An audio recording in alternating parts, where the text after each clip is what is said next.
इंद्रधनुष्य प्रसन्नतेची अनुभूती देणारा निसर्गाचा एक अतिप्रसन्न असा आविष्कार. आणि हा आविष्कार आकाशामध्ये दिसत असताना खाली चंद्रभागेचं प्रसन्नपणे वाहणारं पात्र, त्यात पुन्हा गणेशाचा भाद्रपद महिना, कुठं कुठं कानावरती ऐकू येणारी गणेश गीतं, त्याचप्रमाणे 1.5 दिवसाच्या वगैरे गणपतीचं विसर्जन करण्यासाठी नदीकाठावर जमलेले भाविक, हे सगळं प्रसन्न असं दृश्य बघणं म्हणजे खरंच पुण्याई असावी असं वाटतं. अधिकस्य अधिकम फलम असं म्हणतात, तशी काहीतरी अवस्था होऊन जाते आणि प्रसन्नता ही फक्त वाढतच जाताना दिसते. काल हा योग संध्याकाळच्या वेळेला जुळून आला.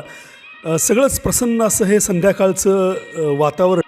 कुठे बुडाला पलीकडे तो सोन्याचा गोळा, असा हा मनात साठवून ठेवावा असा सुवर्णक्षण.